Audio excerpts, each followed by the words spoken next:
जय गुरु जी। मैं डॉक्टर आनंद प्रदीक्षित आपके अपने जीवन प्रबंधन चैनल से आपके समक्ष मुखातिब हूँ। ड्रीम मैनेजमेंट पर पहले भी मैंने कहा है और मैं कई बार कहता हूँ कि मैं अपने सपनों को अपनी दिशा में मोड़ लेता हूँ। जानबूझकर नहीं मोड़ता, कभी कभी मैं सोचता हूँ कुछ वैरायटी और नज़र आएगी। मैं 12वीं में पढ़ता था, तब से मैं ड्रीम मैनेजमेंट पर वर्क कर रहा हूँ और साइकोलॉजी पढ़ने के लिए मुझे इसी बात ने प्रेरित किया था, क्योंकि किसी घर के बड़े की साइकोलॉजी की पुस्तकें रखी थी घर में, तो मैंने उसमें फ्राइड, एडलर, जुंग वगैरह ये सब पढ़ डाले। तो मुझे लगा इंटरेस्टिंग टॉपिक है तो आगे पढ़ूंगा, लेकिन केमिस्ट्री से डिफिल किया। फिर जब मौका लगा तब फिर साइकोलॉजी से पीजी किया मैंने और रिसर्च वर्क भी काफ़ी किया इसमें। ड्रीम मैनेजमेंट में उसी 12-14 साल की उम्र से करता रहा हूँ। हालांकि फिजिकल ड्रीम मैनेजमेंट उतना सफल नहीं है जितना कि mental dream management. Physical dream management ये होता है कि हम किस करवट सोते हैं, तकिए का प्रेशर किस स्थान पर पड़ता है, यहाँ पड़ता है, यहाँ पड़ता है, हम किस करवट या किस तरह से सोते हैं, किस पोस्चर में सोते हैं, उससे भी स्वप्न प्रभावित होते हैं। मैंने देखा है। जैसे मेरे कुछ खास स्वप्न रहे हैं हमेशा से। जैसे एक तो ट्रेन छूटने वाला, प्रायः मेरे स्वप्नों में ट्रेन छूटती है। असली जीवन में ईश्वर कृपा से कभी नहीं छूटी ट्रेन मेरी, लेकिन शायद इसीलिए नहीं छूटी क्योंकि स्वप्न में छूटती है, यानी कि मैं बहुत सतर्क रहता हूँ। एनालिसिस भी है मेरी ड्रीम्स पर।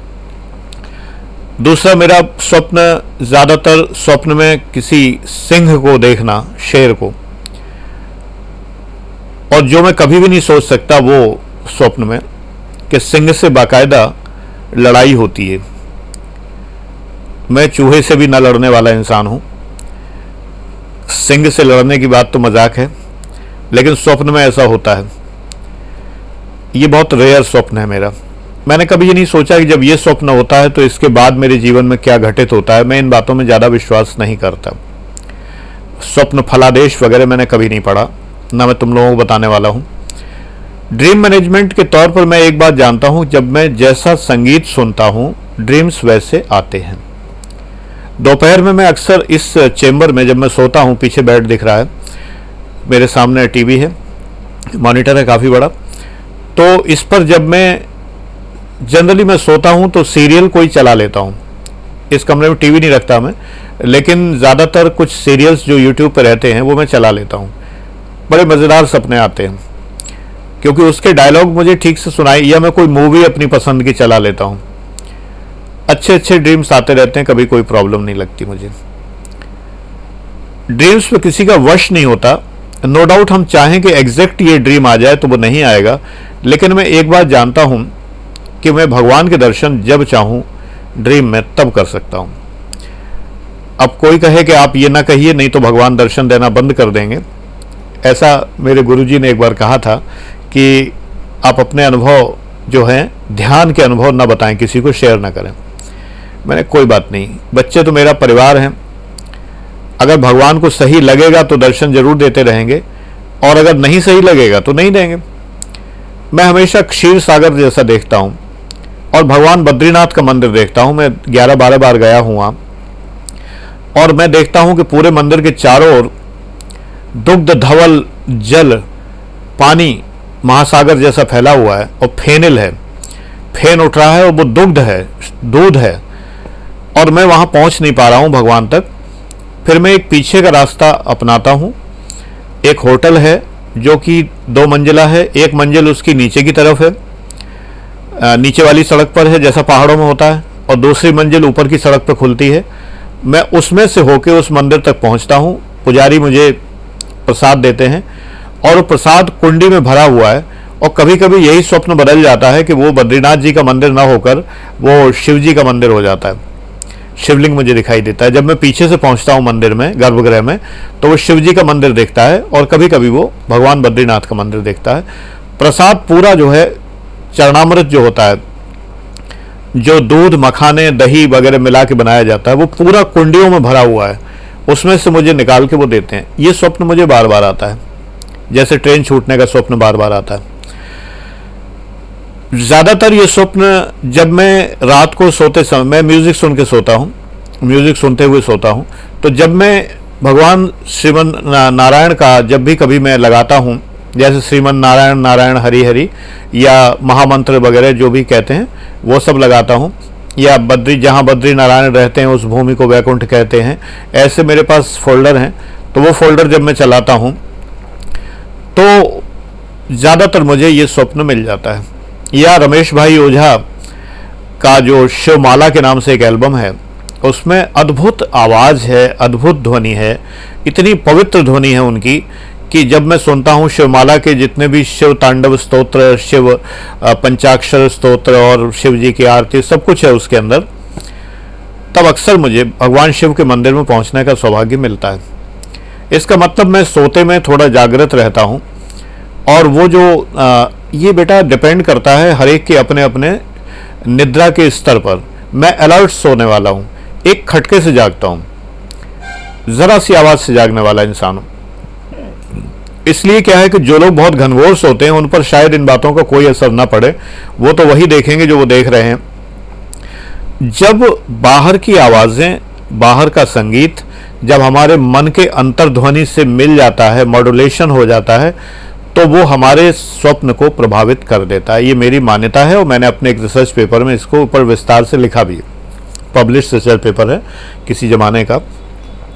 तो मैंने बहुत बार आजमाया है। तो फिजिकल ड्रीम मैनेजमेंट से कुछ नहीं होता कि मैं तकिया ऊंचा करके सोऊं या नीचा करके सोऊं या एक ख़ास स्थान पर प्रेशर दूं, नहीं, कुछ नहीं होने वाला। ये बहुत अंदर की बात है, बहुत गहरी बात है, मस्तिष्क से जुड़ी हुई है। कभी कभी मन उद्विग्न होता है, व्याकुल होता है, परेशान होता है, कुछ भी होता है, तो कभी कभी स्वप्न में उसका प्रभाव दिखाई देता है। वो भी होता है, सभी के साथ होता है।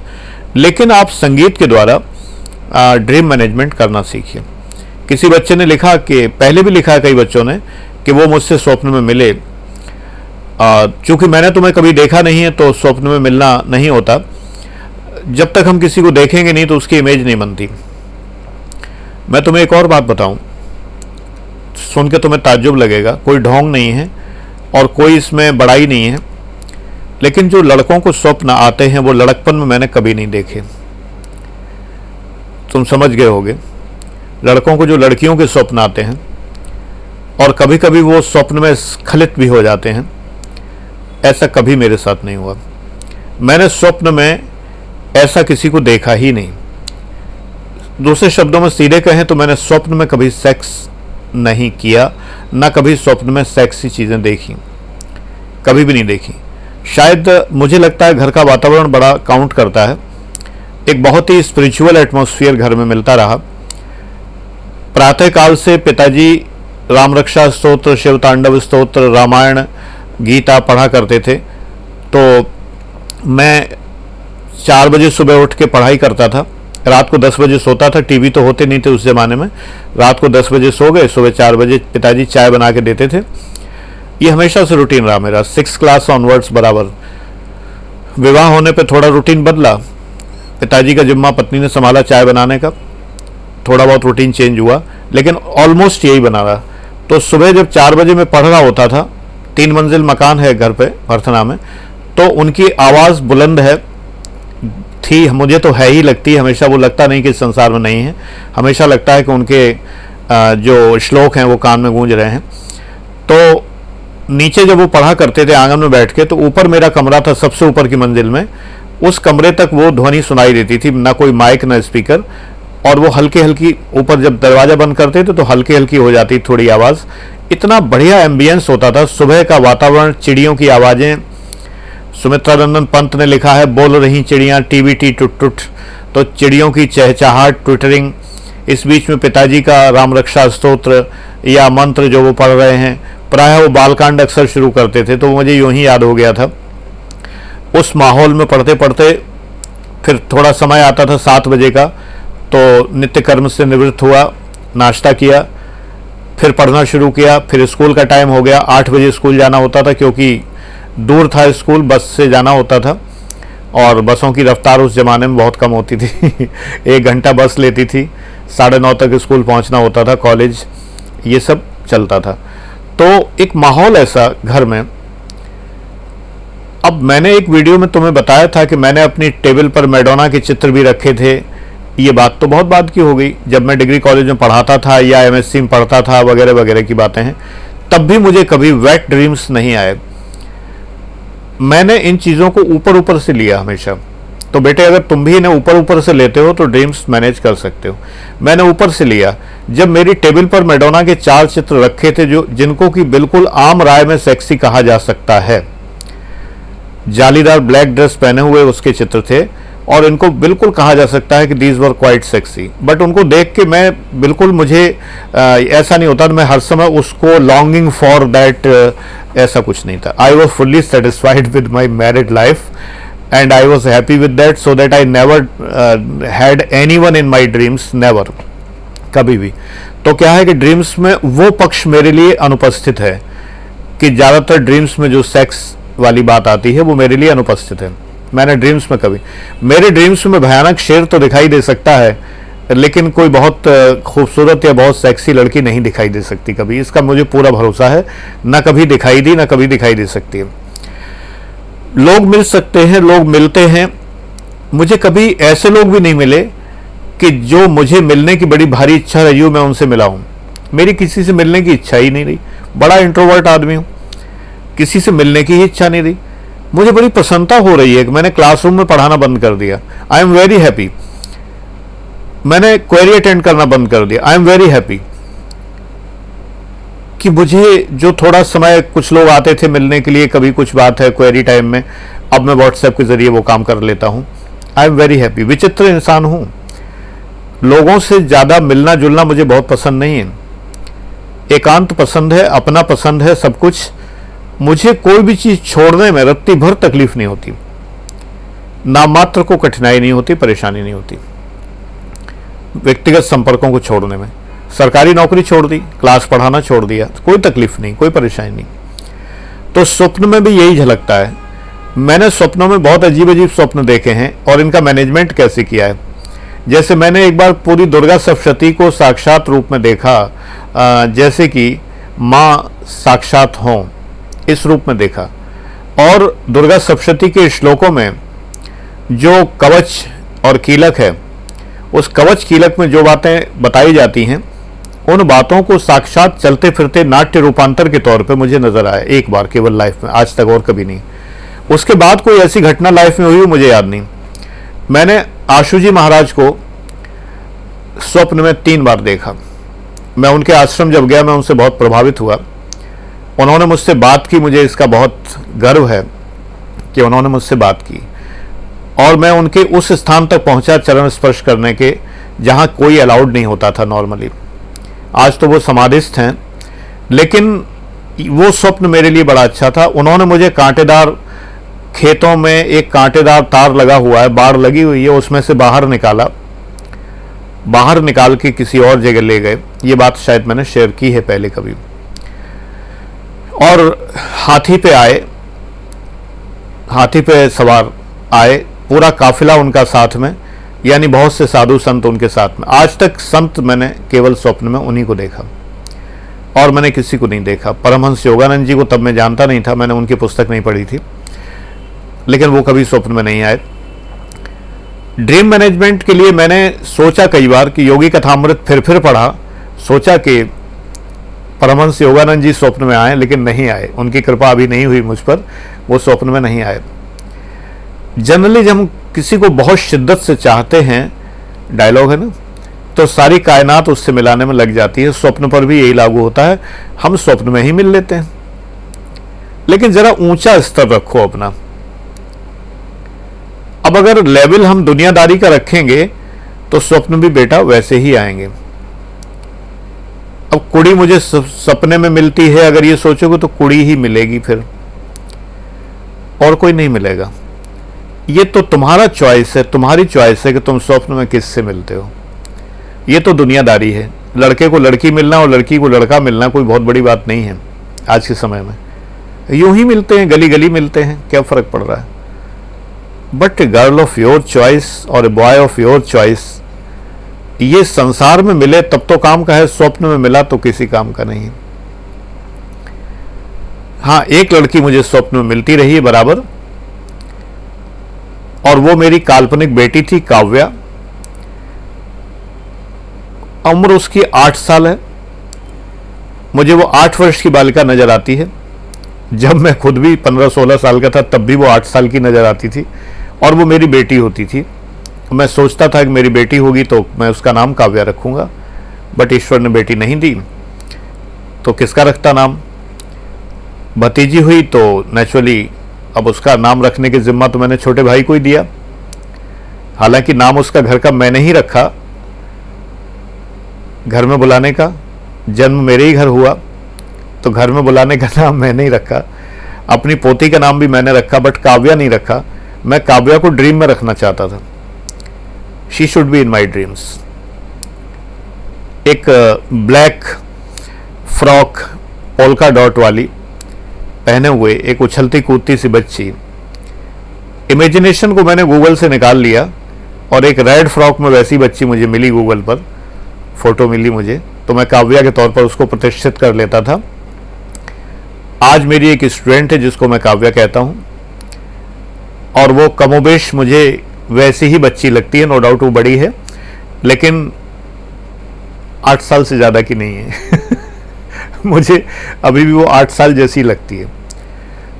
सच बात यह है ना, ऐसे स्वप्न सच भी हो जाते हैं। मैंने उसको देखा नहीं है, ऐसे स्वप्न सच भी होते हैं। तो थोड़ा अगर लेवल हमारा डिफरेंट है तो वो स्वप्न हमें आनंद देते हैं। अगर तुम कुंडलिनी चक्र वगैरह के बारे में कुछ बच्चे पढ़ते हैं तो तुम्हें पता, अगर चक्रों के बारे में पढ़ोगे तो तुम जानते हो कि नीचे से ऊपर तक के चक्र हमारी प्रवृत्तियों के सूचक होते हैं। चक्रों पे कभी कभी बताऊंगा, प्रवृत्तियों के सूचक होते हैं। हम लोग काम से, वासना से ऊपर उठते हुए, क्षुधा, वासना, क्षुधा, और फिर और ऊपर उठते हुए, और फिर जो है हम यहां तक जाते हैं और ब्रह्म ज्ञान तक पहुंचते हैं। तो डेफिनेटली अगर हम, जरूरी नहीं कि हम हर चक्कर में पड़े रहें, तब तक तो जीवन निकल जाएगा, हम यहां तक आ ही नहीं पाएंगे। तो जरा ये यात्रा जल्दी पूरी कर लें, वासनाओं की यात्रा जल्दी पूरी कर लें। सेक्स लाइफ भी बहुत अच्छी रहेगी, कोई दिक्कत नहीं। मैं तो मैरिड की बात करता हूं, प्री मैरिटल और पोस्ट मैरिटल, एक्स्ट्रा मैरिटल की बात नहीं करता।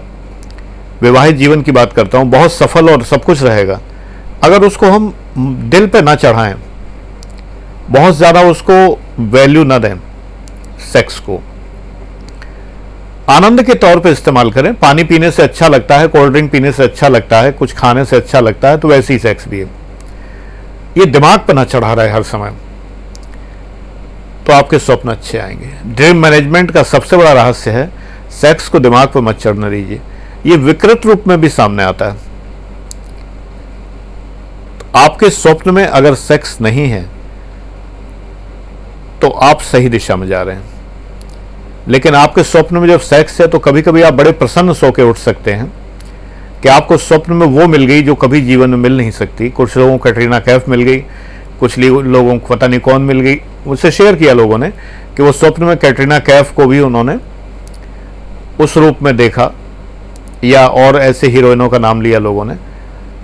भाई मैंने तो नहीं देखा, मुझे कोई अनुभव नहीं है। मैंने आज तक कभी किसी हीरोइन को इतना ज़्यादा लाइक नहीं किया कि जो मैं कहूं कि वो मेरे सपने में मैं उसे परमिशन दूं कि वो आए। I never permitted. फोटो वोटो लगी रही बराबर, रूम की सजावट के लिए ठीक है, बट यहाँ प्रवेश करना बड़ा मुश्किल काम है। ये वो दरवाज़ा नहीं है जो सबके लिए खुल जाए। नहीं प्रवेश करने दिया तो बेटे थोड़ा अप्रवेश्य बनो। तुमसे हमेशा लड़कों से मैं ये कहता हूं, लड़कियों से थोड़ी दूसरी बात कहता हूं। लड़कों से ये कहता हूं अप्रवेश्य बनो। ऐसा नहीं कोई भी प्रवेश कर जाए तुम्हारे हृदय में। Non permeable.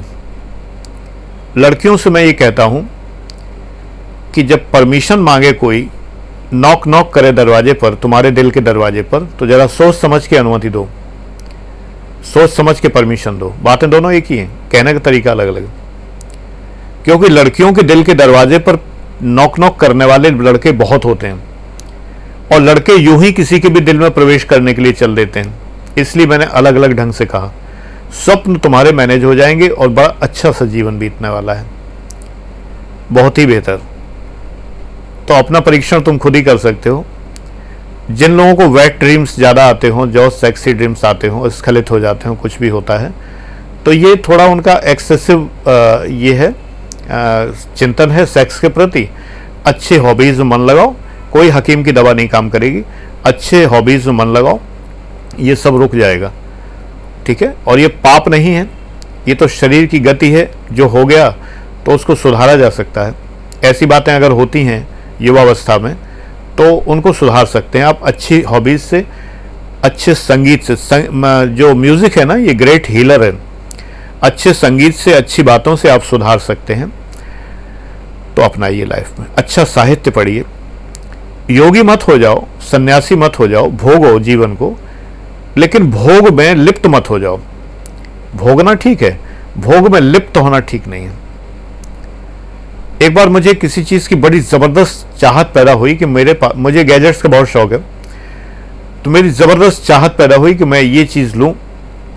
पैसे देखे तो मैं अफोर्ड नहीं कर सकता, मैंने तुरंत माइंड से निकाल दिया, I can not purchase it so that leave it, तुरंत मस्तिष्क से निकाल दिया। डिज़ायर बड़ी ज़बरदस्त थी। जब पैसे हुए जेब में 10 साल बाद मैं वो लेने के लिए पहुंचा, तब तक वो बाजार से उस तरह की चीज़ ही गायब हो गई थी। That was actually A record player stereo system, जो कि जब मैं इलाहाबाद में पढ़ता था तो मेरा ड्रीम था, मैंने ख़रीद भी लिया था एक छोटा मोटा, लेकिन जो महंगा वाला जो मेरी इच्छा थी, जब मेरे पास जेब में पैसे हुए तब मैं ख़रीदने पहुंचा इलाहाबाद में। और हर जगह मैंने रेखी ब्रदर्स, एक दुकान थी सिविल लाइन में, रेखी ब्रदर्स, मैंने पहला काम यही पूछा जाके कि वो, उन्होंने कहा सर अब तो आते ही नहीं, रिकॉर्ड प्लेयर ही नहीं आते, अब तो कैसेट प्लेयर का ज़माना है। मैंने कहा स्वप्न मर गया। अफसोस नहीं हुआ। I can expel anyone from my life, anything from my life immediately. बहुत बेमुरव्वत और निष्ठुर व्यक्ति हूँ, बन जाओ ऐसे, नहीं तो दुनिया बड़े मोह में बांधेगी। निष्ठुरता बहुत ज़रूरी है जीवन में। ये स्वार्थ नहीं है, ये अपना जीवन अपने आप जीने की कला है। जब तुम अपना जीवन अपने आप जीने की कला सीख लोगे, ड्रीम्स तुम्हारे बस में होंगे। जब चाहते हैं तब वो ड्रीम आते हैं। ये रियलिटी, वास्तविकता है। Thank you very much, God bless you.